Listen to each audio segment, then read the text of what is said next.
बिस्मिल्लाहिर्रहमानिर्रहीम। बचपन में हम लोग अक्सर जब उर्दू के क्वेश्चंस किया करते थे जिसमें एसेस भी होते थे उर्दू के, क्योंकि हम बहुत कॉन्फिडेंट थे उर्दू लिखने में। इंग्लिश हमारी अच्छी नहीं थी, इंग्लिश का ऐसे जब भी करते थे हम रट्टा लगाते थे।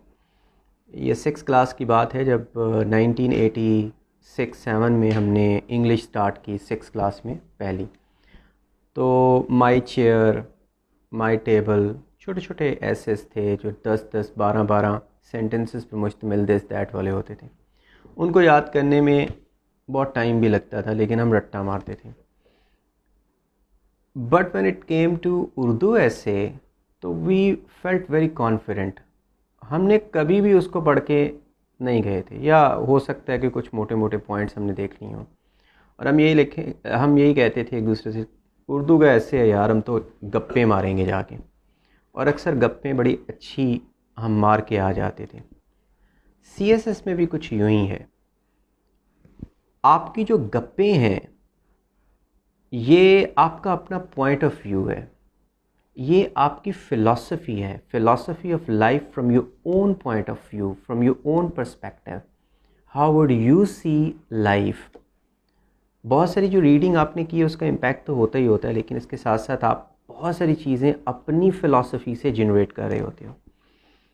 वो जो गप्पे हैं वो बड़ी काम आती हैं कभी कभी। जब मैंने 2004 में पेपर्स दिए थे, तो ऐसे का पेपर मैंने तैयार ही नहीं किया था। मैंने कहा जी गप्पे मार के आएंगे वहाँ पे, और यकीन माने वो एक ऐसे आया था, the wisest and the stupidest can never change. ये कोट थी, और ये कन्फ्यूशस की कोट थी। उसके ऊपर मैंने कुछ ब्रेनस्टॉर्मिंग की और उसके बाद फिर गप्पे मारनी शुरू कर दी। ब्रेनस्टॉर्मिंग गप्पे थी, कोई आउटलाइन मैंने नहीं दी, कोई हेडिंग नहीं दी, nothing else. I never knew कि हेडिंग भी इम्पॉर्टेंट होती है और आउटलाइन लिखनी होती है। और मैं सारा लिखता गया जो मेरे जहन में आ रहा था। तो अगर किसी को इंग्लिश में लिखना आता है तो वो ज़रूर गप्पे मारा करे, रोज़ अपना पॉइंट ऑफ व्यू दिया करे मुख्तलिफ न्यूज़ के ऊपर, मुख्तलिफ जो इवेंट्स पाकिस्तान में इंटरनेशनली हो रहे हैं उसके ऊपर अपनी आप एक ओपिनियन जनरेट करें, और इससे आहिस्ता आहिस्ता आपकी वो डेवलप होगी पावर कि आप किस तरीके से अपनी फ़िलॉसफी को जनरेट कर सकते हो, और अच्छी से अच्छी कैसे जनरेट कर सकते हो। अगर आपने बहुत पढ़ा हुआ है तो ज़ाहिर है आप बहुत सारी चीज़ें कंपेयर भी करोगे और वो आपकी out of the box opinion बन जाएगी। जैसे ऐसे ही एक ऐसे मैंने आप लोगों के लिए चुना, और ये 3 दफ़ा मैंने खुद से देखा है। पीएमएस में 1 दफ़ा और 2 दफ़ा सीएसएस में आ चुका हुआ है। और वो है you know, I will not agree, या I do not agree with what you have to say, but I will defend to my death your right to say. ये वोल्टेयर जो कि एनलाइटनमेंट का एक फ़िलासफ़र था, उसकी एक कोट है, बहुत दफ़ा ये कोट होती है। तो उसने ये कहा था कि और ये सिंपली आपको पता है कि ये फ्रीडम ऑफ स्पीच के ऊपर है। फ्रीडम ऑफ स्पीच, अब आपने गप्पे मारनी है। फ़र्ज़ करो आपको ये ऐसे आ गया और आप गप्पे मारे हो, आपके ज़हन में ये आता है कि फ्रीडम ऑफ स्पीच जिस माशरे में होती है वो माशरा कैसा होता है, डेमोक्रेसी होती है वहाँ पे। बिल्कुल डेमोक्रेटिक सोसाइटीज़ में हमेशा फ्रीडम स्पीच होती है, और democratic societies they are based upon justice. And you know one thing is very important. Mostly some of our उलमास they disown democracy in Islam. Islam does not disown democracy. Actually, Islam is a democratic religion when it comes to culture.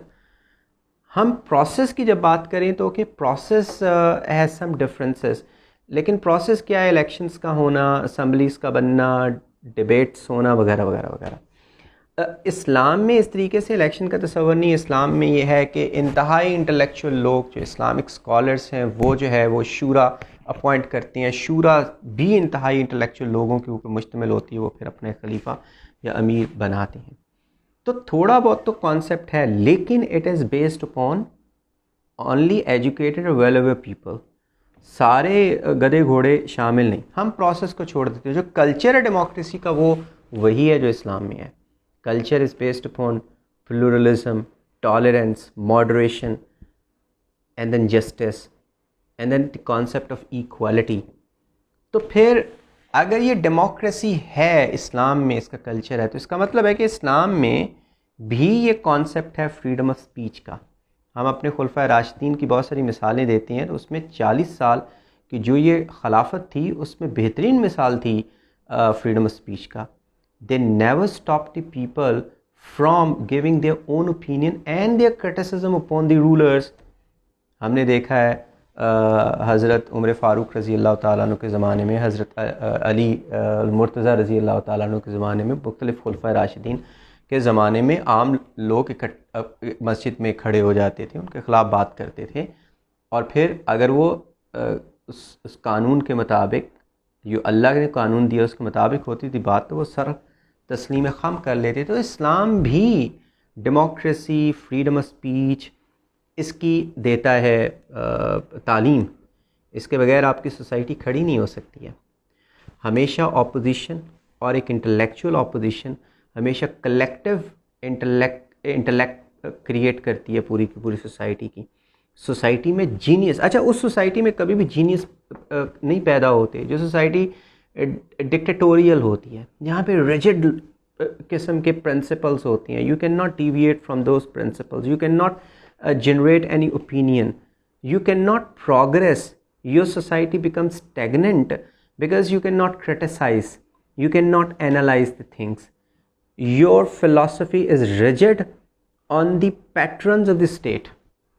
Whatever state has given you in the textbook, you have adopted it, or you have adopted those biases and prejudices. It means your society is fixed, it is not progressing. I mean, the mind is not progressing. And the genius, they are never born in the society which is repressive, which is not democratic, where the soil is not democratic, and where the freedom of speech is not ensured.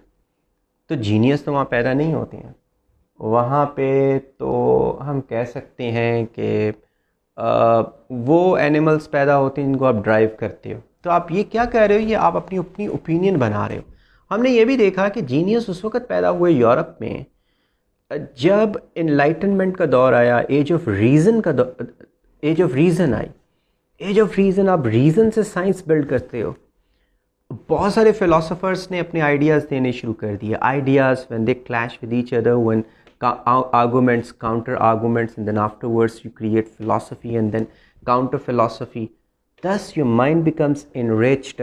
You have different opinions, and on the basis of these different opinions you make your own analysis, and then you weigh down the analysis on the basis of the difference between the falsehood and the truth. तो फिर ऐसे genius पैदा होते हैं। आपने देखा enlightenment में कितने, वोल्टेयर यही जो जिसने ये कोट किया वो वहाँ पैदा हुआ। जॉन लॉक की बात करते हैं जो डेमोक्रेसी का बहुत बड़ा एडवोकेट था, पैदा हुआ। फिर उसके बाद राउसो, जीन जैकस राउसो, फिर उसके बाद इमैनुअल कांट, जिसके बारे में कहा जाता है he was the true idea giver of, the true architect of UNO and international the concept of the international government which he gave. तो उस वक्त पैदा हुआ। और भी बहुत सारे बेशुमार लोग हैं जो उस वक्त आए, उन्होंने एक जो है वो एक फ़िज़ा पैदा की। फिर साइंटिस्ट्स, न्यूटन उस दौर में की पैदावार है, क्योंकि scientists can not breathe in a society where you can not reason, you can not find out the truth. और इस्लाम के अंदर कुरान खुद कहता है कि ट्रूथ को तलाश करो, investigate into the nature of this world by reasoning. हमने देखा अब्बासी खलीफा हारून Rashid, he was a lover of reason. That is why it is said that once Aristotle came in his mind, came in his dream, and then he talked to him about the power of reason. और उसके बाद फिर उन्होंने एक बहुत बड़ी जिसको कहते हैं कायम की, एक स्कूल कायम किया बहुत बड़ा, जहाँ पे ट्रांसलेट होती थी किताबें ग्रीक की और रोमन्स की, और फिर उससे नॉलेज जो है आगे बढ़ा, जिसको स्कूल ऑफ विजडम बोला जाता था, हाउस ऑफ विजडम भी बोलते थे उसको। तो बहुत ज़्यादा नॉलेज फैला और इस्लाम का जो गोल्डन पीरियड है उसके साथ स्टार्ट होता है। तो हम ये सारी चीज़ें लिख सकते हैं। I agree with you. तो इसके बाद हम क्या देखते हैं कि क्या ऐसी सोसाइटी कैसी होती है जिसमें आपकी टॉलरेंस है कि आप दूसरे का पॉइंट ऑफ व्यू बर्दाश्त कर सकें and you defend his right to says anything in opposition to me, और आप उस पर फ्लेयर अप नहीं होते हो, आप उसको डिसएग्री ज़रूर कर। ये महज़ब मुआशरों की निशानी है, where the arguments and counter arguments, all of them, they are treated with civilization and they do not settle down their problems or their issues by violence. ऐसे मुआशरे वायलेंट नहीं होते हैं, ऐसे मुआशरे जो है टॉलरेंस की बेसिस के ऊपर बिल्ड होते हैं, और टॉलरेंस की बेसिस के ऊपर बिल्ड होने वाले मुआशरे जो हैं वो सिविलाइज्ड होते हैं। हमेशा जब सिविलाइजेशन या कोई सोसाइटी अपनी अरूज के ऊपर पहुंचती है वहाँ पे टॉलरेंस बढ़ जाता है। तो आप ये भी लिख सकते, अब बहुत सारी चीज़ें जो आप के जहन में आती हैं वो लिख, आप ये भी बात कर सकते हो, अच्छा चलो ठीक है फ्रीडम ऑफ स्पीच तो होनी चाहिए, क्या अनब्राइडल्ड होनी चाहिए जो एक्सट्रीम के ऊपर हो? तो आपके जहन में अचानक आता है अच्छा यार मैंने एक लेक्चर सुना था या मैंने कहीं फ़लानी जगह पे पढ़ा था कि एक्सट्रीम पे तो हर चीज़ गलत हो जाती है, extreme of everything is bad, excess of everything. तो फिर आप उसमें लिखते हो कि नहीं एक्सट्रीम पे नहीं होनी चाहिए। इवन व्हेन शुगर और the sweetness in the sugar it reaches extreme और it goes beyond extreme, it will become better. वो कड़वी होना शुरू हो जाती है, आप वो वॉमिट कर दो, अगर आप पियो उसको वॉमिट कर दो, तो फिर एक्सट्रीम पे नहीं होनी चाहिए। एक एक्सट्रीम के ऊपर अनब्राइडल होगी तो क्या होगा, फिर हेट्रेड जनरेट होगी, आप एक दूसरे के रिलीजन के बारे में जो है बोलना स्टार्ट कर देंगे, हेट्रेड पैदा होगी, आप बाइसेस अपनी जो है दूसरों के बारे में क्रिटिसाइज जब कर रहे हो तो एक हद से जब जाओगे तो बाइसेस आप दूसरे को काफिर कहना शुरू करो। जैसे हमारे माशरे में, हमारा माशरा इससे फिर क्या हम कह सकते हैं, हमारा सिविलाइज्ड माशरा नहीं है कि पाकिस्तान में ऐसा हो रहा है, और बहुत सारी ऐसी जगहों जहाँ पे आप काफिर एक दूसरे को कह रहे हो, तो एक एक्सट्रीम या उससे भी ज़्यादा फ्रीडम ऑफ स्पीच अगर आप इस्तेमाल करते हो तो वो जहाँ हेट्रेड और वायलेंस के ऊपर ये फ्रीडम ऑफ स्पीच उकसाए, वहाँ पर फिर स्टेट का कंट्रोल होना चाहिए, एक एक्सट्रीम से ऊपर नहीं होनी चाहिए। जैसे नबी करीम सल्लल्लाहु अलैहि वसल्लम के खाके बने, पूरा यूरोप जो है बाहर निकला है, नहीं this is freedom of speech and this is our right and this is a value, we can not let Muslims attack this freedom of speech and we cannot bear that, I mean we cannot compromise on it।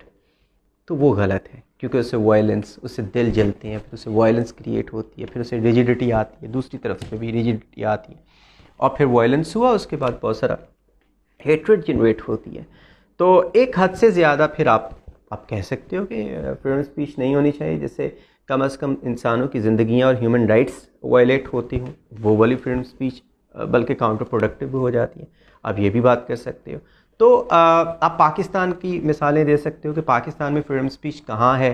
Print media आ गया, फिर उसके बाद electronic media आ गया। Kargil war की नाकामी के बाद जब कारगिल वॉर पाकिस्तान प्रोपेगेंडा में हार गया, India one that 5th generation warfare then, because India had so many private channels and they propagated against Pakistan. Pakistan's PTV could not, counter with that propaganda. So Pakistani establishment thought of creating their own private channels. So they were created. तो उसके बाद freedom of speech I, बहुत change आई, civil society मजबूत होना शुरू होगी पाकिस्तान में, और उसी सिविल सोसाइटी ने फिर जुडिशरी की इंडिपेंडेंस के लिए तहरीक चलाई।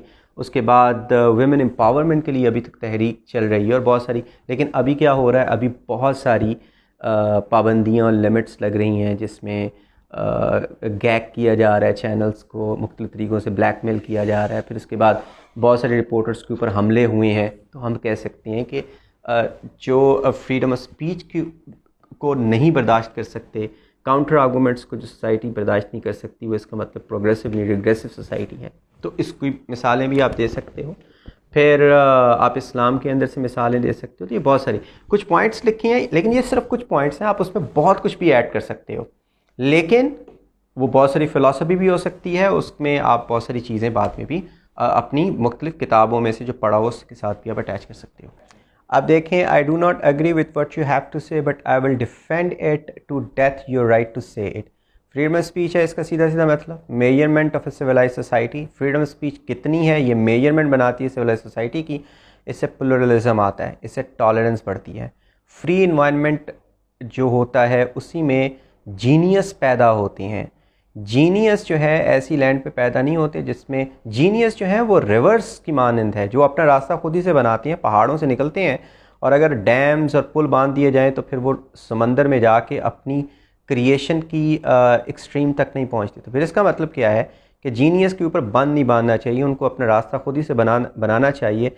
And then their mind merges with ocean, तो वो ओशन बन जाते हैं। फिर reasoning make society enlightened creative, तो क्रिएटिव सोसाइटी के लिए आपको फ्रीडम ऑफ स्पीच रखनी चाहिए। 18th सेंचुरी ऑनवर्ड्स में क्या हुआ था, इनलाइटनमेंट एज थी और एज ऑफ रीजनिंग स्टार्ट हुई।